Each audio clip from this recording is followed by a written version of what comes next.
Jueves 30 de abril. En este momento estoy en ninguna parte. Aunque hay una frase, estar en las nubes, que considera este lugar una residencia posible. Ahora que las tengo al lado y las observo desde hace 12 horas, pienso que lo definido no es un espacio, sino una sensación del cuerpo. El estado etéreo y vaporoso, asimilable al aspecto de las nubes. Ser una nube, debería decir la frase. Es una sugerencia que se me ocurre. Dejo mis meditaciones porque se acerca el momento de llegar. Hay que ponerse el cinturón y sostenerse en el corcoveo del avión cuando abandona su zona de confort y baja. Azorada por la costumbre de los argentinos de aplaudir en el aterrizaje. No entiendo ese modo de exteriorizar sus miedos y alegrías. No entiendo qué les transmite la idea de un destino. Mi incertidumbre no logra disiparse cuando las ruedas tocan tierra extranjera.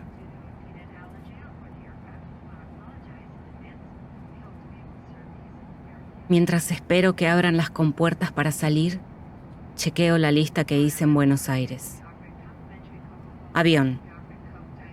Pasaporte más seguro médico. Check-in. Dirección en Berlín, Torstrasse 114, segundo piso, departamento 12. Hartung, dueño. 100 euros. Un cartón de Gitan Blonde. Diccionario mínimo. Hola, ¿qué tal? Hallo, wie geht's?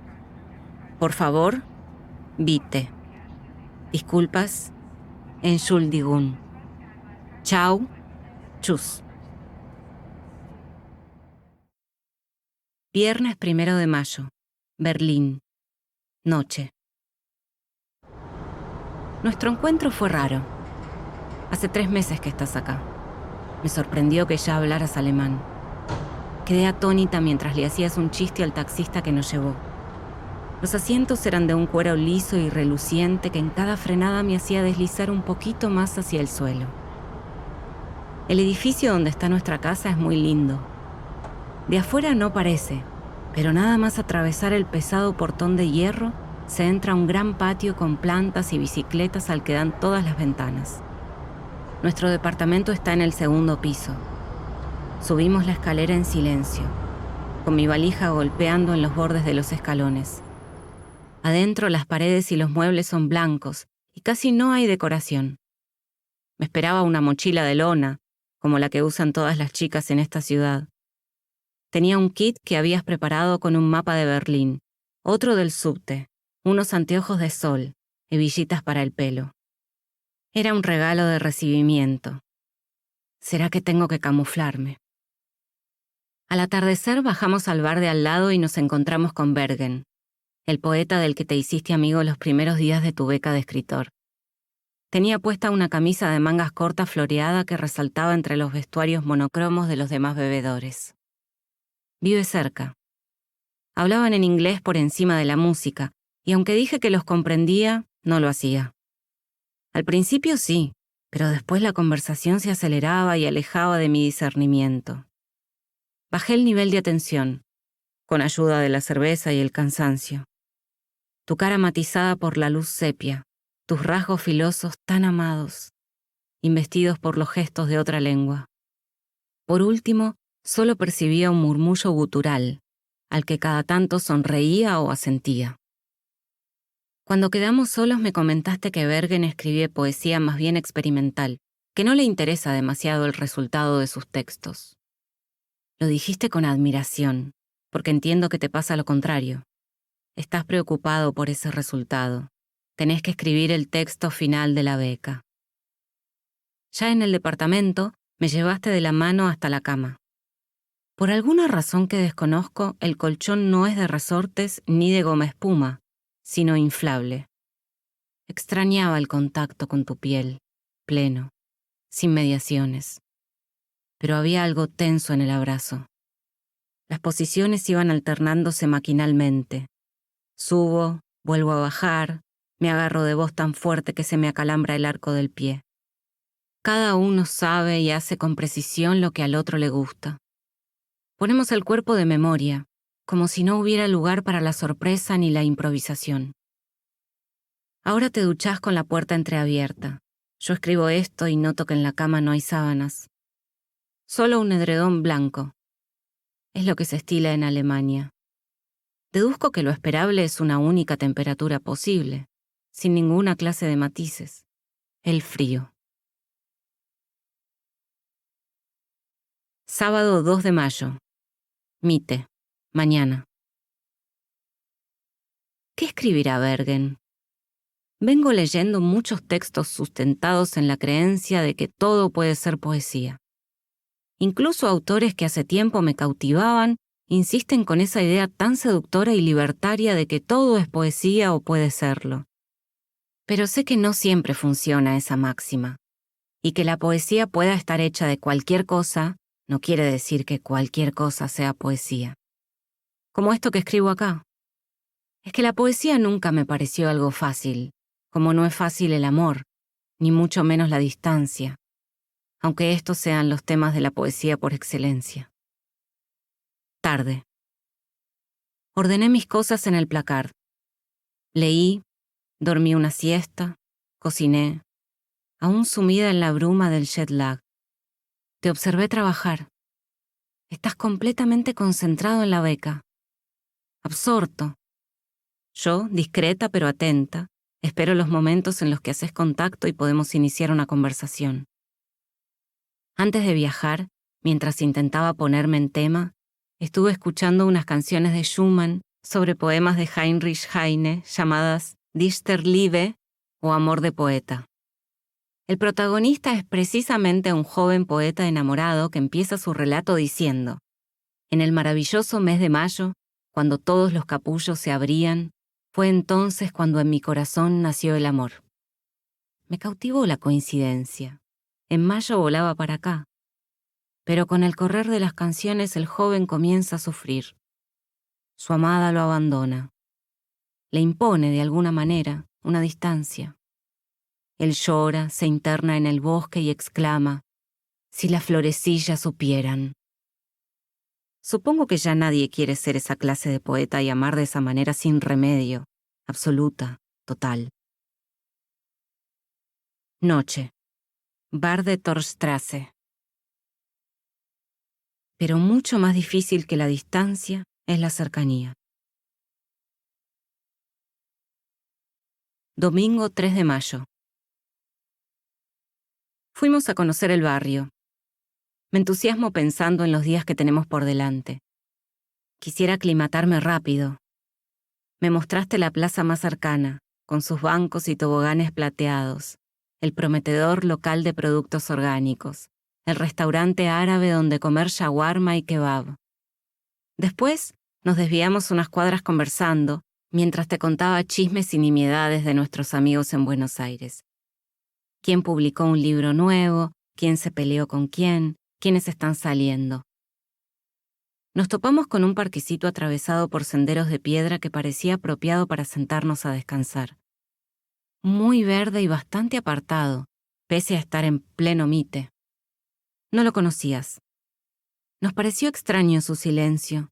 Era un silencio notable, como si lo rodeara un aire espeso, aislante. Una pareja caminaba de la mano con actitud circunspecta mirando hacia los costados, donde algunas cerámicas escritas en yiddish estaban pegadas en las paredes, hasta que se detuvieron a leer un cartel. Nos acercamos nosotros también a mirar, y resultó que estábamos en un cementerio, el cementerio judío más antiguo de Berlín, fundado en 1672 y clausurado en 1827. Alguna vez contuvo más de 12.000 sepulturas, decía. Los cementerios también cierran, pensé. Dejan de recibir muertos y de algún modo mueren. Quiero decir, se convierten en otra cosa. Un museo, una plaza. De ese pasado no quedaba nada, solo ese espacio muy verde, como todos los parques de acá, dijiste, restándole importancia. Y algunos nombres rotos y pegados en las paredes. En Berlín hay 16 cementerios. Algunos fueron casi completamente destruidos por las bombas que alguna vez cayeron sobre estas mismas calles. Lunes 4, mañana. Me levanto antes que vos y voy a la cocina. Abro las ventanas, pero me encuentro con otras ventanas. Me explicaste que las construían de esa manera para no perder calor en invierno, cuando las temperaturas se vuelven heladas. Aunque por algún lado tiene que salir el aire viciado de la noche y entrar el del nuevo día. ¿Cómo hacen si no? Parecen casas diseñadas para que el pensamiento se reconcentre. De Buenos Aires traje pocas cosas. Una valija mediana y una mochila de mano. Lo menos imprescindible que trasladé fue un paquete de 1 kilo de yerba y una bombilla porque creí que no iba a adaptarme a otro desayuno. Consideré que esos elementos eran la unidad mínima del mate. Error. En el departamento no hay pava ni termo de ninguna clase. Caliento agua en una olla que tiene un mango de baquelita en lugar de asa. Cebo mate con eso, en un vaso de vidrio. Vuelco, me quemo, mojo los libros que intento leer. Tarde. Cuando te conocí tenías la cabeza de costado. En realidad, no fue cuando te conocí, sino cuando decidí quedarme con vos. Venías con una media sonrisa y una llave en la mano. Era de noche. Se interponía una reja y también un jardín frondoso en penumbras que atravesaste con pasos largos de tus piernas delgadas. Abriste la puerta y me saludaste diciendo algo así como «bienvenida». Era una fiesta poco concurrida, en la casa de alguien que ninguno de los dos conocía muy bien. De eso ya pasaron 5 años. Lo que recuerdo es la total oscuridad del jardín, el sonido de tus pasos desde la casa, tus ojos brillantes sobre mí y la sensación de que estaba dejando mis armas en la puerta de ese lugar. Tuve miedo de entrar y pensé, me estoy metiendo en la boca del lobo. Noche. Ahora miro el patio de aire-luz del departamento y no se ve absolutamente nada. Negro total. Debe haberse roto alguna lámpara, porque el primer día, que fue cuando lo miré con mayor detenimiento, el patio estaba más iluminado. Vigilo la cocción de unas papas mientras espero que vuelvas de tu encuentro semanal de becarios. El silencio es abrumador. Increíble el contraste con mi casa de Buenos Aires, en la que siempre se escuchan pequeñas cosas, sobre la base constante que produce la avenida. La conversación de un grupo que pasa, una frenada, música de algún auto, golpes, alguien que silba una canción. Pero por estas paredes no se filtra ningún sonido. Apenas algún rumor opaco e indescifrable, jamás voces, como si los vecinos se hablaran con susurros. ¿Estaría más iluminado o sería la impresión que me dio cuando volvimos del bar a la noche tarde? Es difícil dilucidar ese detalle. Cuando estamos sumidos en la oscuridad, la vista se acostumbra. Martes 5, mañana, Mite. Una de las primeras cosas que hicimos cuando empezamos a salir fue un viaje al mar. Hacía pocas semanas que nos frecuentábamos y te habían hecho una invitación a un festival que incluía algunos días en un hotel 5 estrellas. Me propusiste que fuéramos juntos. Recuerdo el poema que ibas a leer. Era largo y rítmico, una especie de aullido que contaba tu educación en una universidad nacional, escarceos con la militancia de izquierda, imágenes de la familia trabajadora que te vio nacer y algunas experiencias con las drogas. Quisimos llegar un poco antes, para aprovechar el viaje. Las primeras noches dormimos en una hostería vieja de sábanas rugosas, casi transparentes.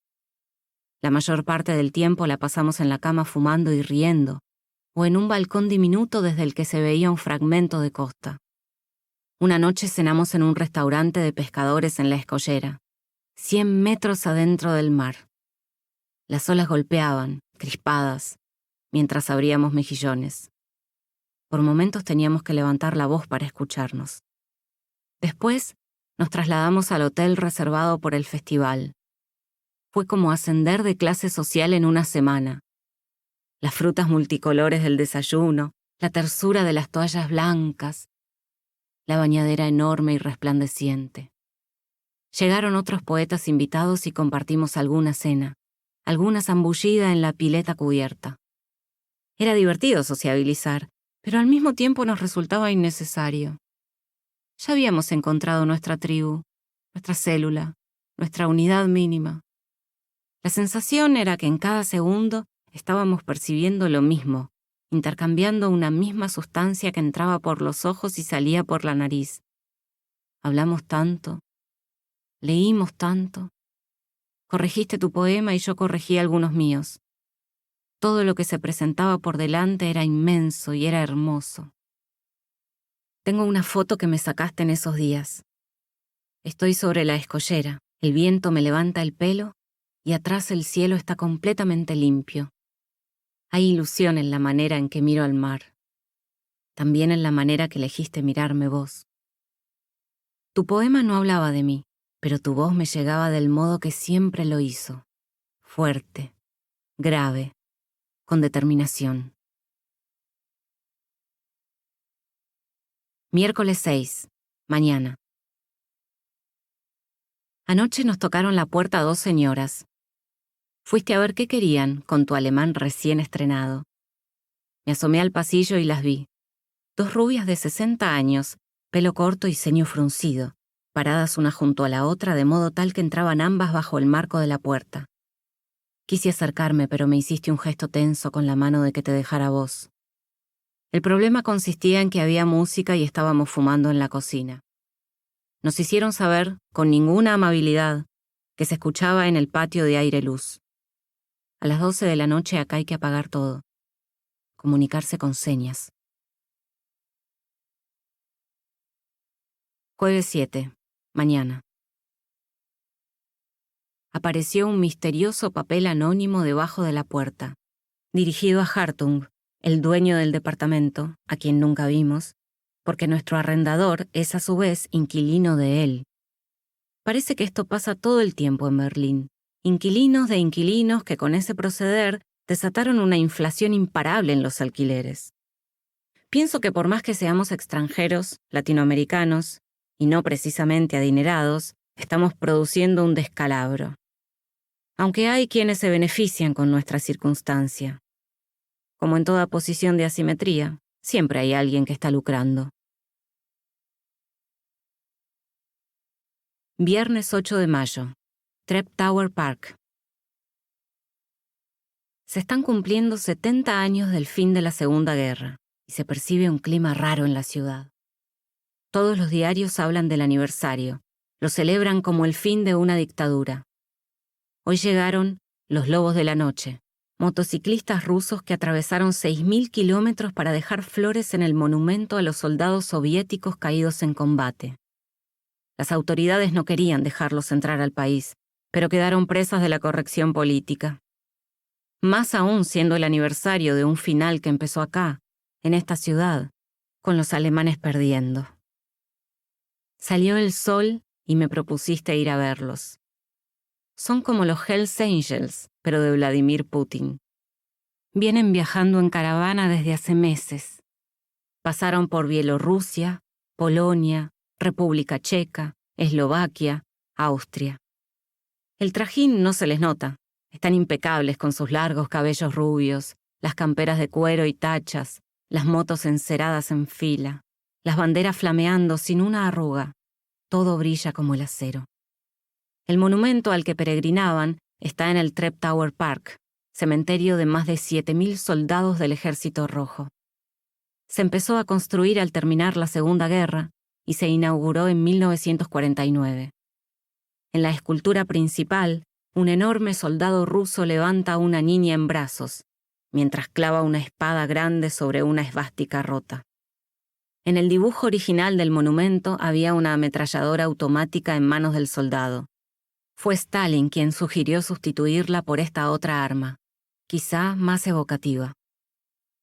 Fuimos a pie y en el camino nos encontramos con Bergen. A medida que nos íbamos acercando a la zona, ya veíamos desde lejos a esos ursos. Son tan colosales como el monumento. Intercambiamos algunas palabras con uno que no aparentaba ser tan temible. A Bergen y a vos les pareció gracioso sacarse una foto con él y su bandera. Me diste la cámara y posaste con tu amigo. Me sentí excluida y tonta, pero se las tomé igual. Bergen de un lado del ruso, vos del otro. Me quedé pensando si urso vendría de ruso o de urs, de que los rusos son altos, salvajes y temibles. Cuando llegué a casa busqué en internet y no había ninguna relación. Proviene del latín ursus, que significa oso. Sábado 9 de mayo, noche. Momento favorito del día, cuando llega la noche. Vine a esta ciudad a tener una epifanía doméstica frente a la góndola de los quesos en el supermercado. La multiplicidad, la calidad y los precios. Vengo de un país esencialmente agrícola ganadero, pero es acá donde pruebo auténticos lácteos de excelencia sin tener que dejar mi sueldo en la caja. También los panes son ricos. Hay variedad de cereales y texturas. Después preparo, combino los elementos. Busco llamarte la atención con la comida. A veces lo consigo. Domingo 10. Mañana. Me dijiste que tenías trabajo para la beca, que necesitabas concentrarte, que no te iba a alcanzar el tiempo, que a fin de mes tenías que entregar un informe de tu proyecto de escritura, que además ya habías visto los lugares turísticos cuando llegaste, que no te daban ganas de verlos otra vez, que por qué no intentabas salir sola esta semana y no preguntarte todo a vos, que no fuera tan casera, tan capricorniana, que hiciera un esfuerzo por orientarme en la ciudad, que si me llegaba a perder podía preguntar, que no era tan difícil hacerse entender, ¿no? Pero los dos sabemos que lo más difícil de todo es eso, hacerse entender. Tarde. Descartada la opción de visitar los lugares con vos, tengo que asumir un problema. Carezco de ese dispositivo mental o quizá corporal que permite crear rápidamente puntos de referencia para orientarse en un lugar nuevo. Me pasa hasta en ciudades a las que fui toda la vida, como algunas en el sur de la Argentina o en la costa atlántica. No me ubico. Es algo más que ser despistada o no ver bien. Es un sentido que me falta. Sé que hay modos de suplir esa carencia natural y hago grandes esfuerzos. Analizar mapas en papel, virtuales, GPS, Google Street View, pero a veces ni eso es suficiente. En los mapas hay demasiadas líneas de colores, demasiados puntos, demasiados niveles, demasiadas siglas. Hace un rato estuve intentándolo, pero no hay caso. El idioma tampoco ayuda. Creo que el problema principal es que no puedo relacionar lo que veo en los lugares reales con la síntesis que hacen los mapas. Me detengo en cosas que no son las centrales. Fugas, detalles inconducentes, pavadas. No puedo sintetizar. Intento sobrevivir así, por eso no soy aventurada. Todavía no me siento en condiciones de ir lejos o tomarme medios de transporte. Pero a pie y en distancias cortas me atrevo. De cometer algún error se puede retroceder. A esa velocidad un cambio de rumbo no es del todo dramático.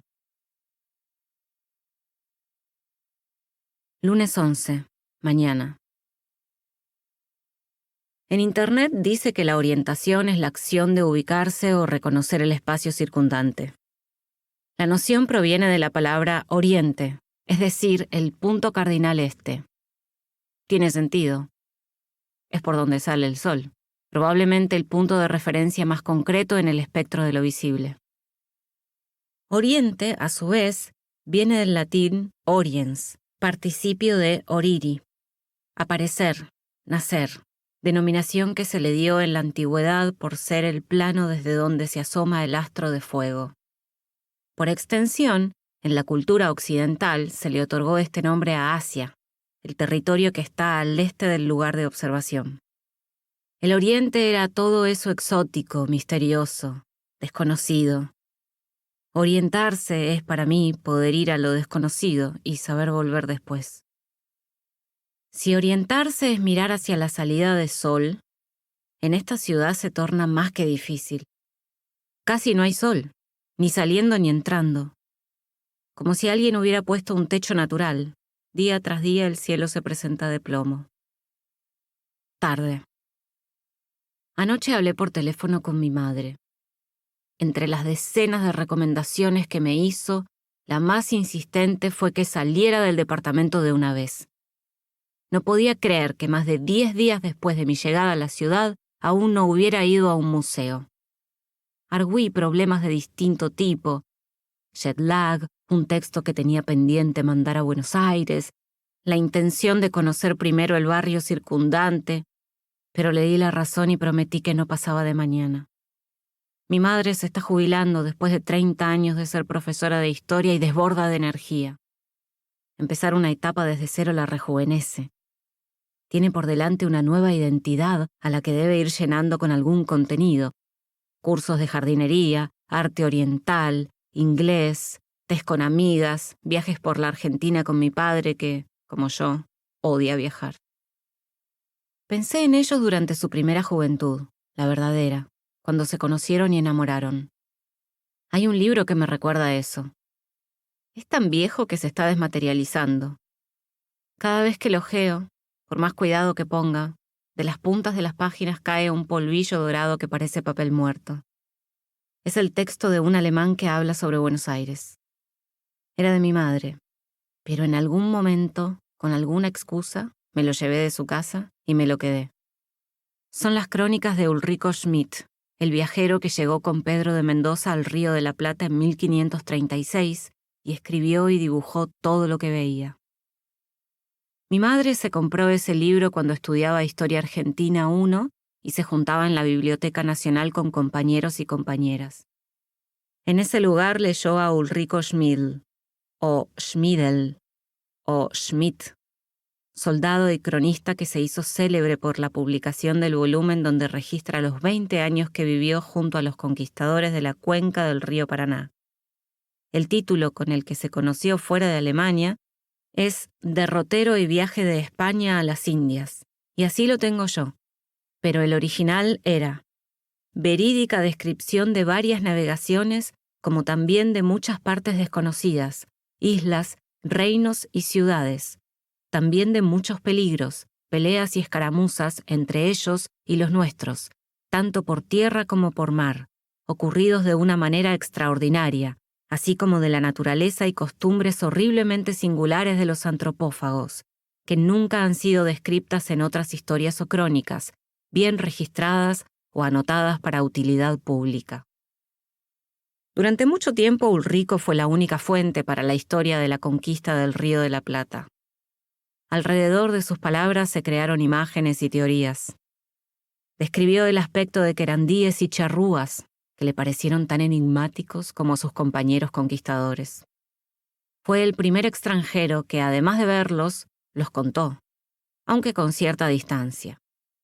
No fue un propulsor del dogma cristiano, pero tampoco un humanista. Su relato se centra en los obstáculos que impidieron la concreción de los sueños de grandeza de los españoles. Llegaron atraídos por el mito de las riquezas que ocultaba esta tierra, pero tuvieron que abandonar esos anhelos y abocarse a una búsqueda desesperada por obtener alimento. Ese fue el motivo de sus traslados por el río, del ataque a los pueblos originarios y de la chispa de locura y muerte cristianas, en una expedición que terminó con la primera ciudad Buenos Aires arrasada y humeante. Por la época de la adquisición y lectura de este libro, hubo un baile en el que mi madre se fijó en mi padre, y mi padre en mi madre. Bailaron entero un disco de boleros del trío Los Panchos y se dijeron algunas cosas al oído. Siempre pensé que mi madre y mi padre se enamoraron a partir de la lectura de ese libro. No le encuentro mucho sentido, pero el amor no siempre lo tiene. Me bajo de internet un PDF de Derrotero y viaje de España a las Indias. Capítulo 9. Dice: aconteció en la misma noche por parte de otros españoles que ellos han hurtado los muslos y unos pedazos de carne del cuerpo y los han llevado a su alojamiento y comido. También ha ocurrido que un español se ha comido su propio hermano que estaba muerto. Esto ha sucedido en el año de 1535, en nuestro día de Corpus Christi en la sobredicha ciudad de Buenos Aires.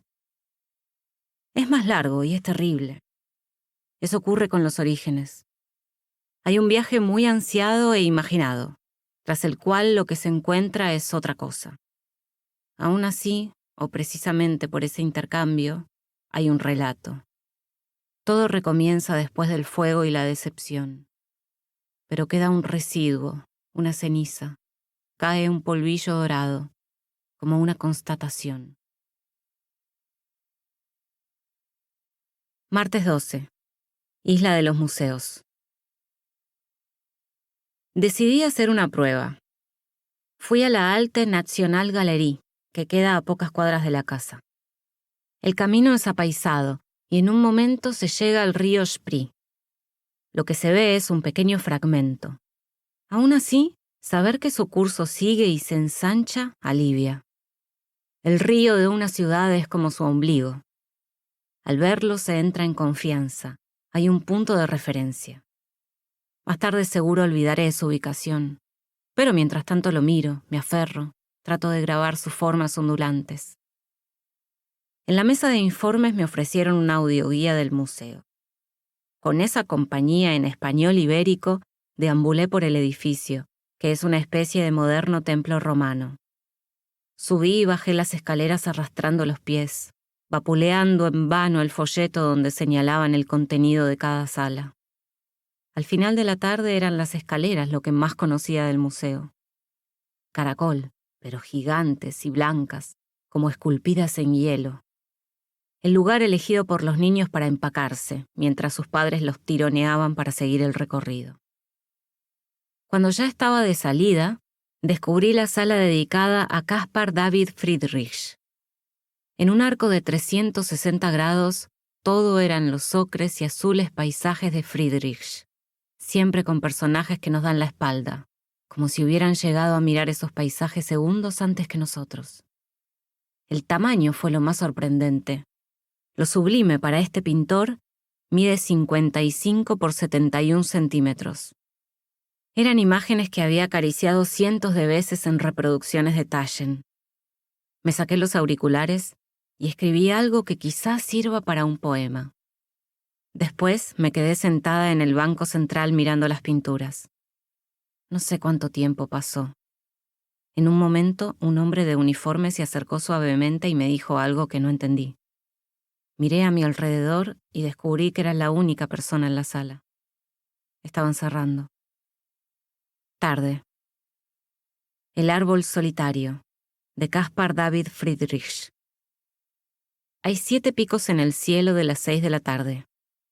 Las montañas a esta hora son lilas. Es increíble que un color como ese forme parte de la naturaleza de una roca. En la planicie que yace frente a semejante monumento, hay un árbol solitario, desgreñado y torcido, con una rama apuntando hacia arriba. También se ve una laguna y más atrás la hierba donde pasta un grupo de ovejas.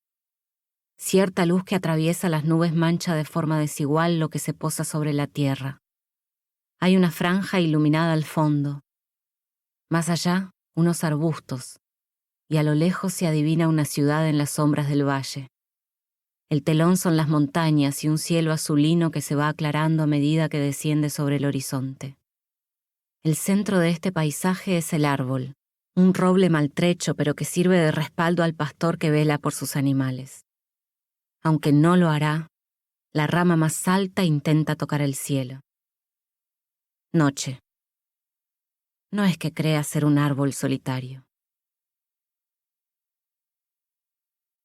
Miércoles 13 de mayo. Me acordé de una exposición que fuimos a ver unos años atrás, cuando empezamos a estar juntos. Era en una galería hermosa que había inaugurado en Palermo, exclusivamente dedicada a la fotografía. Se ve que el negocio no funcionó porque comenzó a hacer muestras de otras disciplinas para llegar a un público más amplio y poco después cerró. El principal auspiciante era una bodega muy exclusiva que quizás haya iniciado el emprendimiento con el fin de evadir impuestos y llegado un momento el chiste le resultó demasiado caro. Pero en ese momento recién abría. Era un sábado cerca del mediodía. Nos habíamos despertado tarde y decidido salir al sol. Fuimos a ver la muestra de un amigo de una amiga. Trabaja con cámaras de formato medio, unos aparejos que porta todo el tiempo y con los que saca casi sin mirar por el visor. Sus fotos son escenas cotidianas, muchas en interiores descuidados, cocinas y livings al natural, superficies repletas de objetos tan comunes como los de la mesa en la que escribo ahora. Un esmalte de uñas, un frutero con un coco y 3 manzanas, mi billetera abierta, mi pasaporte, 2 cuadernos, un desodorante a bolilla, 3 libros, la caja de un DVD, lápices, el control remoto del aire acondicionado y un paquete de galletitas abierto adentro de una bolsa de plástico. En las fotos no parece haber una puesta en escena. Es una estética de la casualidad, del desorden leve. Los personajes que aparecen son sus amigos, su mujer, sus hijas, los hijos de sus amigos. Hay sombras y contraluces misteriosos. Hay también imágenes de exteriores donde aparecen los mismos personajes, pero en el pasto de sus jardines. Una naturaleza posible, moderada por la mano humana. Eran fotos hermosas. Íbamos de una a otra mirándolas abrazados y en un momento nos vimos ahí. El reflejo nos metía adentro, en esas imágenes familiares, cálidas, del amor. Noche. Me acordé también de una salida a la feria del Parque Rivadavia, a vender viejos CDs de los dos, la misma semana en que nos mudamos a vivir juntos. Fuimos puesto por puesto ofreciendo el tesoro del que nos queríamos librar. Una entrega del pasado y a la vez una promesa, hacerle lugar al porvenir. Eran buenos discos, casi todos de rock de los 70 y 80, que no tenía sentido conservar. Ya casi no los escuchábamos. La estafa que nos proponían los compradores era contundente. Menos de la mitad del precio al que los venderían después. Aún así queríamos desprendernos de ellos, estaba decidido. Los habíamos cargado hasta ahí, además de que necesitábamos el dinero. Era el primer fin de semana después de la mudanza. Lo pensamos un poco y estuvimos de acuerdo en que la venta no convenía. No llegábamos a pagar ni una cena con lo que nos daban, pero negociando un poco logré hacer un buen canje. Vos te llevaste un libro de poesía completa de un autor que no recuerdo, y yo uno de Caspar David Friedrich. No sé por qué me atraía tanto Friedrich. Quería irme con esas imágenes a casa para ver si lograba descubrirlo. Jueves 14. Rosa Luxemburg Platz. Fui a conocer el Volksbühne, el teatro del pueblo, a 10 cuadras de nuestra casa. El edificio es de principios del siglo XX, con un frente majestuoso y escalinatas en semicírculo coronadas por 6 monumentales columnas Art Nouveau. Después de la guerra había quedado del lado oriental. Hoy está en una zona céntrica, sobre la Rosa Luxemburg Platz, redonda y delimitada por monolitos de piedra. Los interiores son de mármol y hay arañas con caireles a cada paso. Extasiada, saqué tickets para mañana a la noche. Volví sobre mis pasos alegremente y pese a la increíble cercanía, me perdí. Era una rotonda con 5 esquinas que me resultaban todas similares. Un bar, edificios espejados, una moto estacionada, más allá gente caminando con determinación. Dudé. Me dio miedo moverme en una dirección errada y extraviar el rumbo por completo. Le pregunté a una chica que pasaba para dónde era la Torstrasse, pero lo debo haber pronunciado horrible porque me miró con cara de incomprensión, negó con la cabeza y siguió camino. Traté de focalizar en los negocios, los carteles, los árboles, a ver si alguno me resultaba familiar. Nada. Nada de nada. Como si nunca hubiera pasado por ahí. ¡Qué bronca! ¿Cómo se puede ser tan distraída? Como si alguien me estuviera apoyando una mano helada, empezó a crecer una presión en el pecho. No quería entrar en pánico. Traté de calmarme mentalmente. Cerré los ojos y respiré profundo. Algo tenía que aparecer que me refrescara la memoria. No estaba tan lejos de casa. Eran pocas cuadras.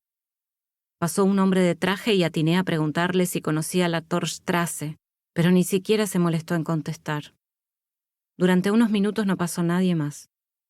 Ya casi cruzando la frontera de la desesperación, creí reconocer a lo lejos un local de ropa usada en el que me había detenido a la ida. Crucé y sí, era el mismo. Ahí estaba, doblando prendas muy tranquilo, un pelado con tatuajes en el cuello que me había dicho el precio de una camisa. Le sonreí con gratitud. A partir de ahí ya me ubicaba, emprendí el camino con paso firme. Cuando llegué a la casa te encontré absorto sobre tus papeles. No levantaste la cabeza al escuchar la puerta, ni tampoco mis pasos hasta vos. «Hola», te dije. «Hola», contestaste. Y ahí quedó. Te miré un rato, pero creo que ni siquiera te diste cuenta. No me atreví a contarte lo que había pasado. Ya preveía tu fastidio, las críticas a mi despiste. Tampoco me animé a proponerte la salida al teatro. Sabía que ibas a recurrir a alguna excusa para decir que no. Ahora que había aprendido el camino, podía volver sola. Tarde. Importa poco no saber orientarse en una ciudad. Perderse, en cambio, en una ciudad como quien se pierde en el bosque, requiere aprendizaje, dice Walter Benjamin en el libro que traje de Buenos Aires. Viernes 15. Noche. Atardecer. Las calles son más cálidas a esta hora. La gente está animada. Pasan en grupitos conversando, o en bicicletas con ropa distinguida y casual. Salen del trabajo y van a los bares. Ni la menor idea de qué dicen. Qué lindo sería que estuvieras acá, sentado en las escalinatas, mirando conmigo a los que pasan.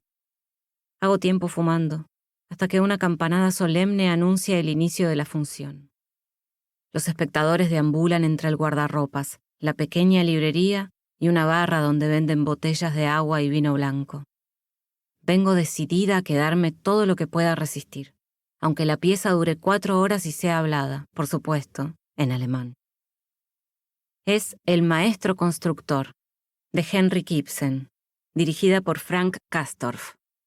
El programa de mano en alemán e inglés dice que fue estrenada en 1893 y que, como muchas otras piezas del dramaturgo noruego, es el retrato de una conducta humana que él pretende discutir.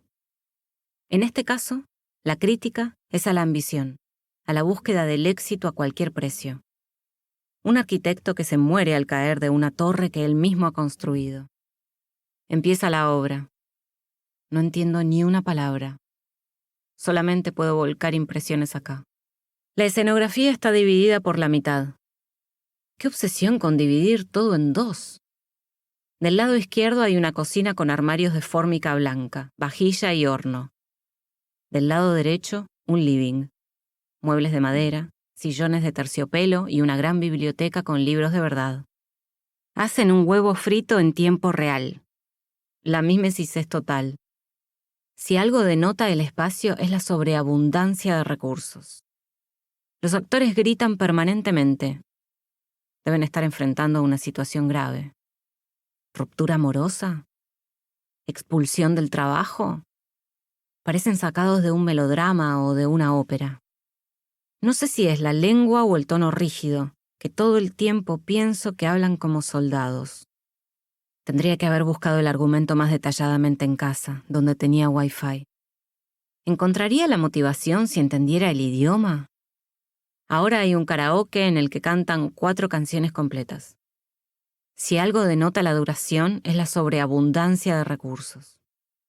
El criterio es todo lo que sea necesario. No privarse de nada. Pero no todo parece ser necesario. De hecho, es lo contrario de necesario. Esto hubiera sido mucho más ameno de tener compañía. ¿Por qué no estás acá? ¿Por qué no te insistí? ¿Cómo puedo extrañar a una persona que vive conmigo? Madrugada. Llegué hasta el final en un estado de extenuación perceptiva y mental absoluta. La salida fue tan desesperada que no me alcanzó caminar rápido para llegar a casa.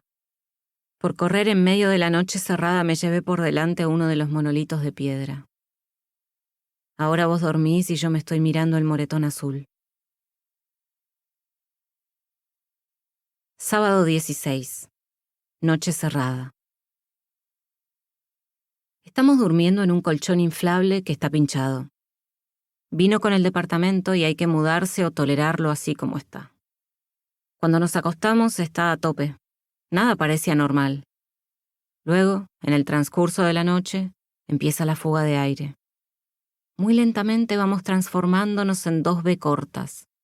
Al ser lo más pesado, la cadera es lo primero que llega al suelo. Las piernas y el tronco bajan más despacio, al ritmo lento de una exhalación. Cuando despertamos estamos directamente en el piso sobre algo que parece un lago que se evaporó. Lunes 18 de mayo. Tercera semana en Berlín. Cuento los días de sol con los dedos de una mano. Tarde. Bajé a comprar menudencias al supermercado. Metí las cosas en la mochila y volví mirando las vidrieras, mientras comía un paquete de ositos Haribo. Cuando estaba cerrando el portón de hierro del edificio descubrí, semi escondida entre las plantas y los containers de basura, una bolsa de papel madera con ropa doblada prolijamente. La inspeccioné, porque se asomaba una manga de saquito gris melange que me resultó lindo. Adentro había más sacos y buzos en perfecto estado, casi nuevos. Miré para todos lados, pero no parecía haber nadie. Evidentemente la habían dejado para que alguien se la llevara. Supuse que habrías desaprobado mi actitud tildándola de papelonera, pero para mí era claramente una oportunidad. Me llevé la bolsa al departamento. Altiva y decidida, como si yo misma la hubiera dejado ahí minutos antes. Martes 19 de mayo. Está mal, pero lo hago. Un ejercicio permanente de inducción. Cualquier alemán es los alemanes. Cualquier buzo es los buzos. Cualquier salchicha es las salchichas. Cualquier inmigrante es los inmigrantes. Cualquier esquina es Berlín. Cualquier tarde es la primavera. Cualquier poeta es la poesía. ¿Cómo abandonar este vicio? Es el vicio del turista intenso, de todo querer hacer una definición. Miércoles 20, tarde.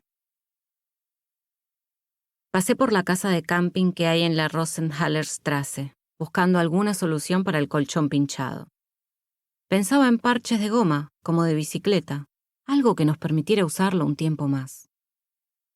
Me quedé mirando largo rato una cartelera con volantes de excursiones y más papelitos con propuestas campestres que me pregunto dónde ocurrirán. Me llamó la atención una actividad a la que invitaban en inglés. Era un campeonato de orientación. No conocía la existencia de tal disciplina. Obviamente me sorprendió. Al parecer se practica en grupo y en lugares abiertos.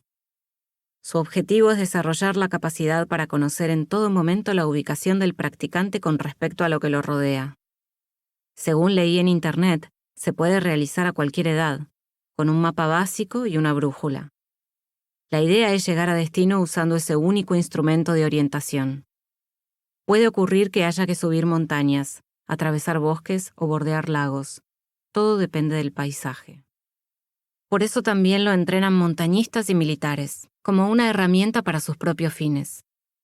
Al profesor se le dice orientador. El practicante puede recibir algunos elementos extra, como una cantimplora, una baliza o un cuchillo. Jueves 21. Ayer me llevé solo una silver tape grande. Inflamos a tope el colchón y nos tiramos arriba los dos, para intentar escuchar la fuga de aire. ¿De dónde viene el silbido? Silencio, dijiste vos. Silencio. Viernes 22 de mayo. Estamos por ir a la presentación de una antología de poetas latinoamericanos residentes en Berlín. Algunos de ellos participaron de la misma beca en la que estás vos y encontraron motivos para quedarse. Es en una casa particular y está organizada por un poeta ecuatoriano que vino a hacer su doctorado y debe querer fraternizar con el ambiente literario local. Me puse una pollera de flores, botas y una campera de cuero que me compré ayer en H&M. No estoy especialmente arreglada. Es nuestra salida nocturna número 1.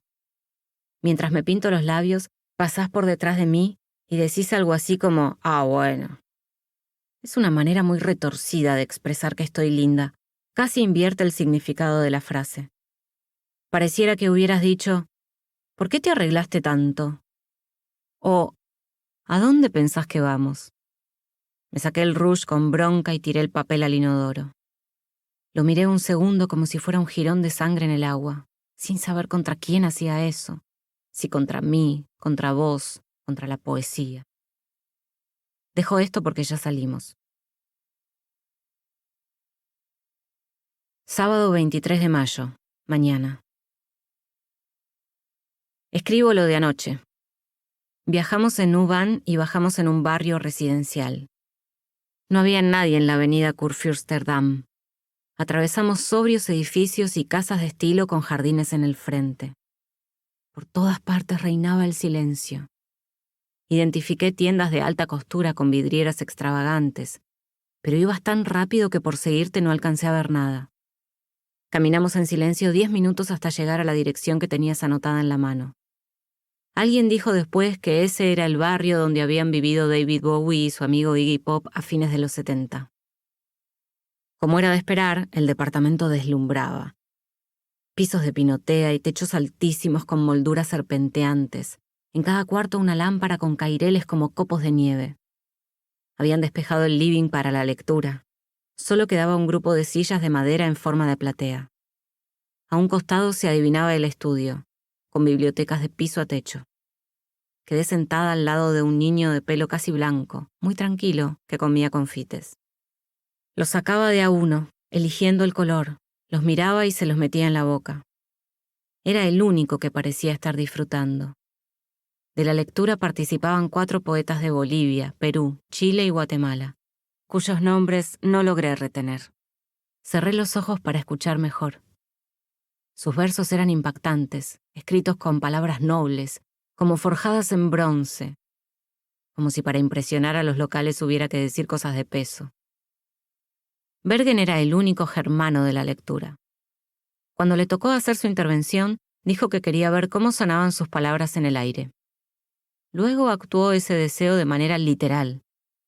Ató su libro, de reciente edición, con una soga fina. Lo revolvió por encima de su cabeza.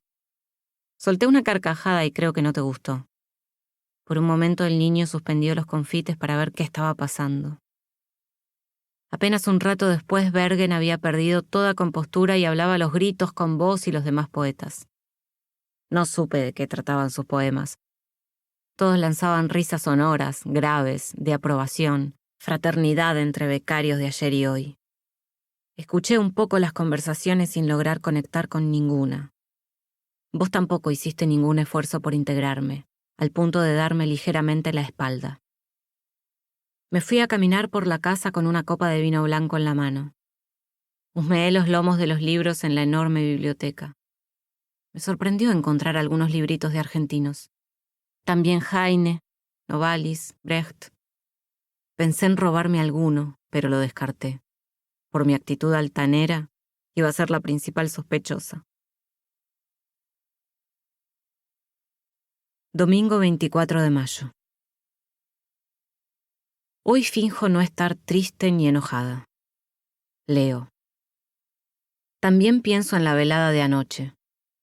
Tantos escritores juntos y a la vez tan poco para decir. Supongo que si están acá es porque son buenos poetas, de los mejores, o los que mejor representan a su país, pero no estoy muy segura de eso. ¿Qué son los poemas que escriben los latinoamericanos residentes en Berlín? ¿Son poemas latinoamericanos? ¿Son poemas escritos por esta ciudad o por la ciudad de la que vienen? ¿Hay algo que sea la poesía de un continente? ¿Y de un país? ¿Y de una ciudad? ¿Para quién son las palabras que escribo en este cuaderno? ¿Siempre se escribe para alguien? ¿Toda literatura es epistolar? Tarde. Estoy llevando este diario mientras vos haces una beca. Un diario de los días nublados, del cuerpo destemplado, del tiempo no remunerado por institución alguna, del tiempo no prestigiado, del tiempo perdido en Berlín. Un diario de los recorridos a pie, sin haber aprendido jamás a andar en bicicleta. Berlín, capital del siglo XXI. Lunes 25, tarde. Existen otros diarios que fueron escritos en esta ciudad. El de William L. Shirer, que es una crónica de la Alemania de entreguerras centrada en el ascenso del nazismo. El de la aristócrata rusa Marie Missy Vasilchikov, que accidentalmente termina viviendo en Berlín y conspirando contra Hitler dentro del Estado alemán. El de Fabio Moravito, que leí antes de venir, y es un diario que escribe mientras hace precisamente una beca literaria aquí con su familia. El de Alan Pauls, que es un texto breve donde alcanza a mencionar rutinas y quehaceres cotidianos en otra beca. El de Leticia Obeid, una artista argentina que viaja por amor y se decepciona en medio del invierno más hostil. El de Luis Chávez, un poeta de Costa Rica que también llegó becado a pasar un año con su familia. Y el de Benjamin, que estoy leyendo ahora, que son más bien unas memorias de su infancia en Berlín. Debe haber más, siempre atravesados por las guerras y las becas. Una pista firme de las razones por las que la gente llega y se instala en esta ciudad. Martes 26 de mayo, Kreuzberg. Salí sola. Compré en una librería una postal de Walter Benjamin. Es la clásica foto blanco y negro en la que está mirando hacia abajo y tomándose la pera con una mano en la que tiene un cigarrillo encendido. La vendedora no hablaba inglés, yo no hablo alemán. Nos entendimos con sonrisas. Era mediodía y caminé bastante hasta llegar a un bar que me resultó agradable. Me senté a leer en una mesa en la vereda, con las piernas cubiertas con una de las mantas de polar que amablemente dejan ahí. Cuando el sol se escondió tras unas nubes plomizas, pedí la cuenta. Al volver, pasé nuevamente por la librería y compré otra postal de Benjamin. La vendedora de algún modo me preguntó si había perdido la anterior. Le hice entender que no, era solo que me importaba mucho Walter Benjamin. Arqueó las cejas. Noche. Una vez no sé cómo te convencí de que me acompañaras a ver una obra de teatro sobre Walter Benjamin. Abordaba los años que el filósofo estuvo en la Unión Soviética experimentando la vida bolchevique, aunque en realidad seguía los pasos de Asia Lassis, una actriz revolucionaria de la que se había enamorado. Desde el primer instante de la obra, vos no podías creer lo que estábamos mirando. Había una luna de cartón colgada entre los tachos de luz, que bajaba para representar la llegada de la noche. Pero eso no era lo único llamativo. El protagonista estaba totalmente fuera de control. Para decir sus parlamentos, se agarraba la cara con fuerza, exactamente en la misma posición que adopta Benjamin en la foto que me compré. Los actores que hacían los papeles secundarios entraban en escena con pedacitos de telgopor en los sacos, gritando sobre el clima adverso de Moscú. Estabas azorado. Me apretabas la mano en la oscuridad de la sala. El conjunto era bastante ingenuo, pero a mí me conmovía. Él trasladándose miles de kilómetros solo para verla. Ella en un estado lamentable, sin consuelo, sumida en una relación que la tiene abstraída, distante, pese a que no deja de darle esperanzas al pobre Benjamin. Casi no pueden hablar, ni quedarse solos. Él la ama igual, la respeta intelectualmente, la visita en el hospital donde está internada por cierta enfermedad que no se llega a saber si es física o mental. Le lleva unas masitas, unos camisones de seda. Baja una luna de cartón. Miércoles 27. Mañana. Dice Adorno sobre Benjamin. Bajo la mirada de sus palabras se transforma todo como si se hiciera radioactivo. Jueves 28 de mayo. La silver tape no funcionó o el colchón se pinchó por otro lado. Seguimos con el problema. Soñé que tenía la sospecha de estar embarazada. Para comprobarlo, confrontaba mi panza pequeña con la de una amiga embarazada de varios meses. Su panza se empezaba a mover como si su bebé estuviera comunicándose con el mío. Yo no estaba notablemente embarazada, pero desde esa mínima curvatura también se producían movimientos, ondulaciones, temblores, se inflaba y desinflaba, como una espontánea danza árabe. El diálogo entre las panzas ocurría, pero no parecía sorprendernos y seguíamos hablando de otra cosa. Hace un rato te conté el sueño mientras desayunábamos. Te pareció graciosísimo. A mí me parece extraño, hasta monstruoso, pero gracioso no. Para nada. Viernes 29. Tarde. Acabo de notar que desde que llegué a Berlín nunca vi fuego. La cocina de la casa es eléctrica y el calor se reparte en 4 redondeles negros que al encenderlos viran al naranja, siempre con cierto retraso, para apagarse segundos después de volver la perilla a cero. Un momento más tarde, están completamente fríos. Es primavera, pero no sé dónde está el calor. El sol apenas se siente en el cielo del mediodía. La gente sale con ropa liviana, pero a mí no me resulta suficiente a ninguna hora.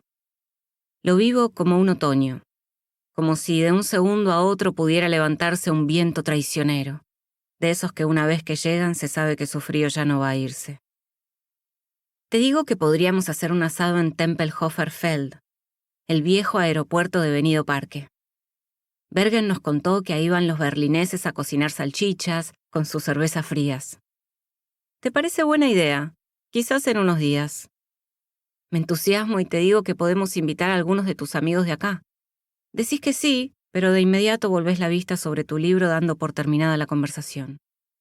Me quedo mirándote y me doy cuenta de que no lo vas a hacer. No me contradecís, no manifestás tu falta de interés directamente, sino que esperás que se pase el mío, que la concreción del deseo, por más mínimo que sea, se dilate al punto de extinguirse. Sábado 30. Tarde. ¿Cómo puede fugarse todo ese aire por un orificio del tamaño de un alfiler? Domingo 31. Levanto los ojos del cuaderno y te veo. Estás tenso, con la mirada fija en la computadora. Trabajás en un rincón lejos de la ventana, iluminado por un pequeño velador. Así pasan las horas. A eso de las 7 vas hasta la heladera a buscar una cerveza y me preguntas si quiero. A eso de las 8 voy a la cocina a preparar la cena. Nunca propones hacerla vos. Nunca propones cenar afuera. Noche. Llueve con intermitencias desde hace 2 días. Vos leés y trabajás con una dedicación absoluta. Para quebrar tu mutismo te digo que vayamos a comer un currywurst en la calle. ¿Aceptás? Vamos y volvemos a casa sin que ningún tema despierte un diálogo prolongado. Te busco la mirada, pero la esquivás, como si en realidad no estuvieras ahí, sino en otro lado, amurallado, oculto atrás de tus pensamientos. Antes de entrar te llega un mensaje de Bergen y me decís que pasemos un rato por el bar. En presencia de otros, tu carácter cambia, te pones elocuente, gracioso, pareces distendido. Cuando volvimos propusiste dormir vos solo en el colchón pinchado y que yo me acostara en el sillón, para ver si con un único cuerpo la filtración era más leve. ¿Será que no querés dormir conmigo? Te pregunté distraídamente desde el living. No esperé tu respuesta, que de todos modos no llegó. Actualización. Probamos si es peor. Con 2 cuerpos se desinfla con más velocidad, pero el mientras tanto es más equilibrado. Madrugada. Así, no era lo que se avecinaba lo que pesaba tan terriblemente sobre uno, tampoco la despedida del pasado, sino lo que todavía continuaba, lo que duraba, lo que todavía se afirmaba, incluso en esta primera etapa del viaje, dice Benjamin en Infancia en Berlín. Lunes 1 de junio. Mañana. El sábado, mientras tomábamos cervezas en el bar de abajo de casa, le comenté a Bergen mis intenciones de ver alguna apuesta de Bertolt Brecht. Se exaltó muchísimo. Prácticamente gritando y a escasos centímetros de mi cara, me dijo que Brecht usaba a sus colaboradores, que muchos de los títulos de sus obras eran robados. Mencionó uno puntualmente. No recuerdo si era Tambores en la noche o cuál. que se le había ocurrido a una de las actrices. Me pareció una exageración, otra de las excentricidades de Bergen, pero Lucas, un poeta amigo de ustedes, comentó que al parecer, cuando Brecht se fue a vivir del lado comunista de Berlín, le dio los derechos de su obra a una agencia privada. Ellos se encargaban de cobrar y girarle cada centavo de lo recaudado. Hoy sus herederos son como perros de caza. No se puede representar una obra de su autoría por insignificante que sea la apuesta. Te buscan y te hacen pagar. Con más curiosidad aún, fui hoy a conocer el Berliner Ensemble. No estaba lejos de casa. En la recepción, grandes vitrinas con fotos de la compañía. Madre Coraje y Galileo Galilei en puestas actuales que reproducen la apariencia original de esas obras. Actores con caras empolvadas, ojos muy abiertos, pelucas rígidas y brazos en jarra. Son como arqueólogos dando cuenta de una civilización extinguida. 2 empleados miraban desde la boletería con un aire de desconfianza, como si desaprobaran que hubiera turistas embobados atravesando el teatro, sin comprar ninguna entrada, solo por recorrer un espacio físico por el que también caminó Brecht. Como no se podía entrar a la sala, caminé hasta la plaza de enfrente, desde donde se veía mejor la arquitectura del edificio y el círculo de neón de la cúpula, emblema del teatro, que en ese momento estaba apagado. En el centro de la plaza hay una gran escultura en bronce de Brecht sentado con las manos apoyadas en la entrepierna. Me resultó muy extraña la pose. ¿Por qué lo habrían hecho así? ¿Sería la posición que adoptaba para dirigir? ¿Hay que sospechar también de él? ¿Sospechar de quien ante todo ejerció la sospecha? ¿Por qué lo representa una estatua de bronce? ¿Por qué está sentado habiendo tanto por hacer? Martes 2, noche. En el Dorotheenstadt, cementerio donde está la tumba de Brecht, su lápida es la primera que se ve al entrar. Imponente, del lado izquierdo. Junto a él está su última mujer, Helena Weigel. Me dio un escalofrío cuando los vi juntos y de piedra. Recordé un poema de Brecht. Lo copio. ¿Quién construyó Tebas, la de las 7 puertas? En los libros aparecen los nombres de los reyes. ¿Arrastraron los reyes los bloques de piedra? Y Babilonia, destruida tantas veces, ¿quién la volvió siempre a construir? ¿En qué casas de la dorada Lima vivían los constructores? ¿A dónde fueron los albañiles la noche en que fue terminada la muralla china? La gran Roma está llena de arcos de triunfo. ¿Quién los erigió? ¿Sobre quiénes triunfaron los césares? ¿Es que Bizancio, la tan cantada, solo tenía palacios para sus habitantes? Hasta en la legendaria Atlántida, la noche en que el mar se la tragaba, los que se hundían gritaban llamando a sus esclavos. El joven Alejandro conquistó la India. ¿Él solo? César derrotó a los galos. ¿No llevaba siquiera cocinero? Felipe de España lloró cuando su flota fue hundida. ¿No lloró nadie más? Federico II venció en la Guerra de los 7 años. ¿Quién venció además de él? Cada página una victoria. ¿Quién cocinó el banquete de la victoria? Cada 10 años, un gran hombre. ¿Quién pagó los gastos? Tantas historias, tantas preguntas. Jueves 4, tarde. Llegó un mail inesperado de Francisca. Es la única alemana que conocía antes de venir a esta ciudad. Le había escrito desde Buenos Aires a un hotmail que tenía desde tiempos inmemoriales.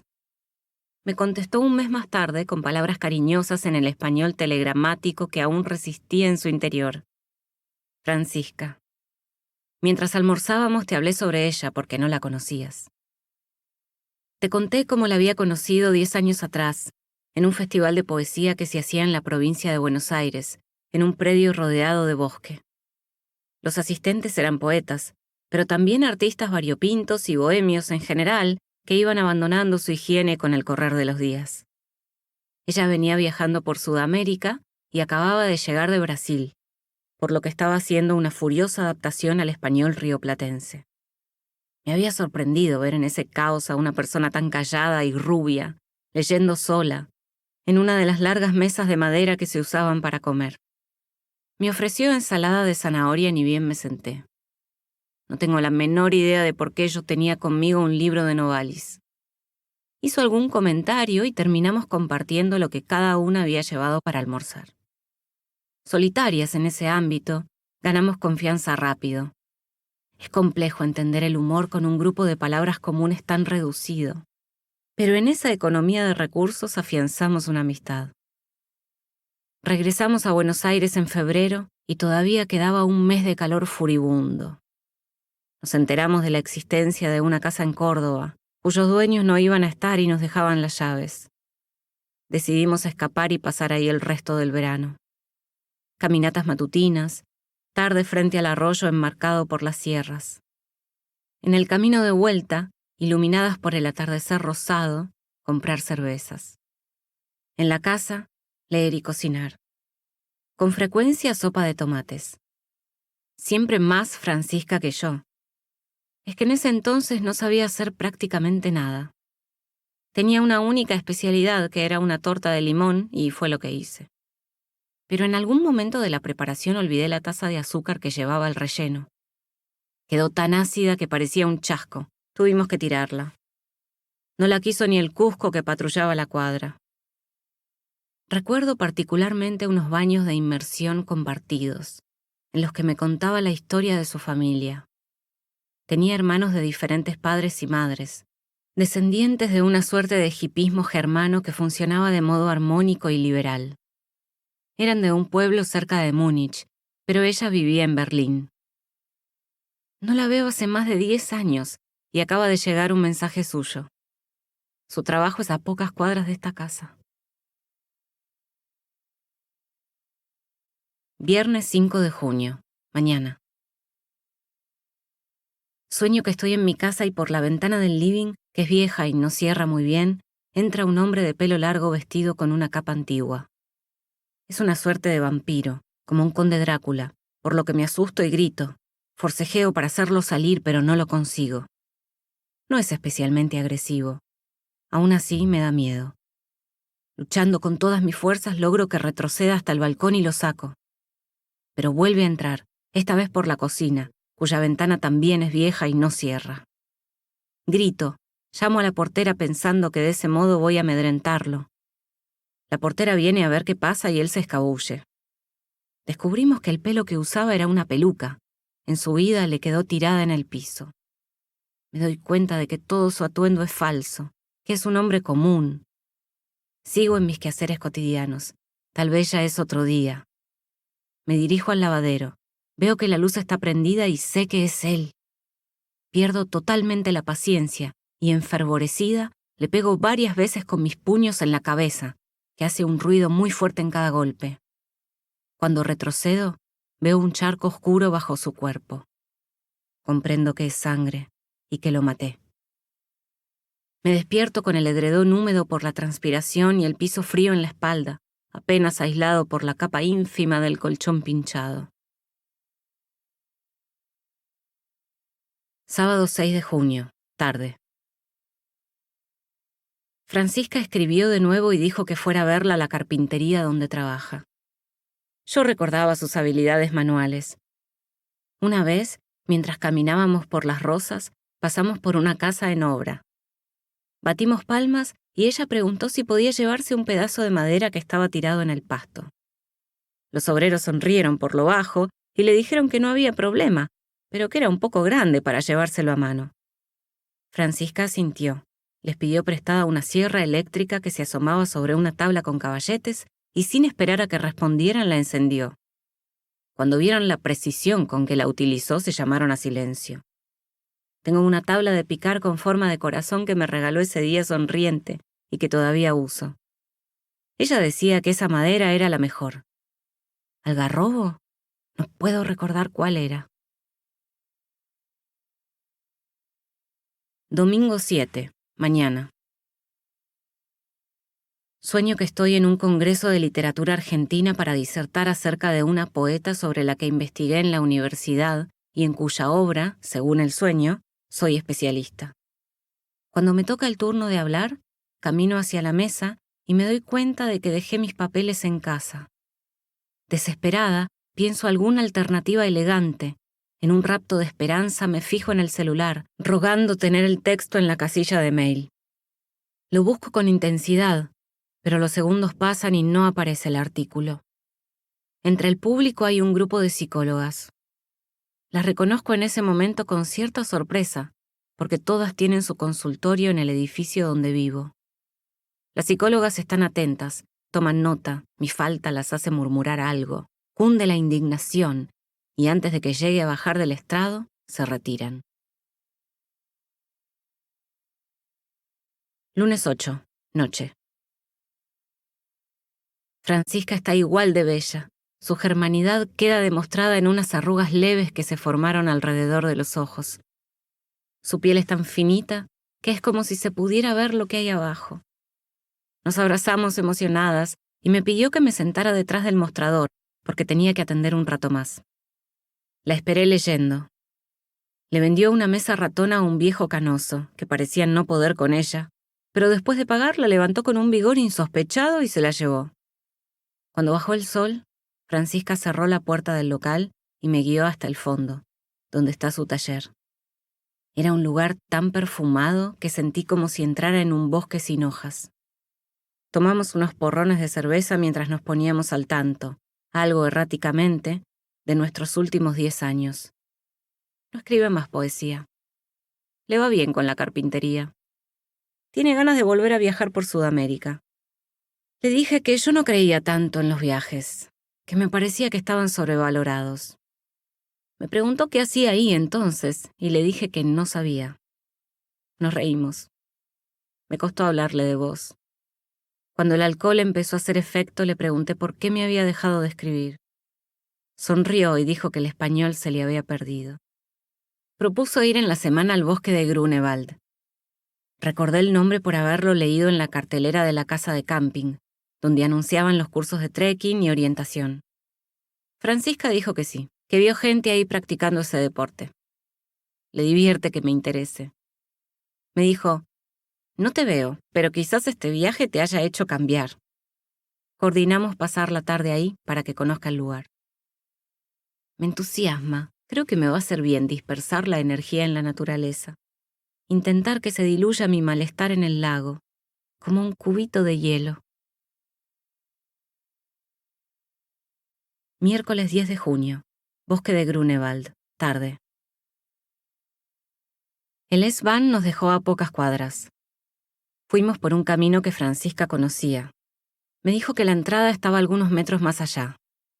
El entorno iba volviéndose menos urbanizado hasta que llegamos a las puertas del bosque. Íbamos con 2 mochilas cargadas a tope. Comida y bebida para un picnic, mantas para recostarnos, libros y una cámara de fotos que sacaba de la casa por primera vez. Era el día más caluroso desde que había llegado a Berlín. Me toqué la parte de arriba de la cabeza y estaba hirviendo. Pero al entrar al bosque, los árboles habían detenido el sol y el aire se tornaba perfumado y húmedo. Caminamos lentamente escuchando el sonido de nuestras zapatillas contra la tierra. Un sonido seco pero mullido. Me sorprendía que se escuchara tanto. Es que no había gente en esa zona y nosotras íbamos calladas. Francisca habla poco. Mejor dicho, habla puntualmente. No me acordaba de ese rasgo suyo. Debe considerar un gasto inútil llenar de palabras un momento de por sí bello.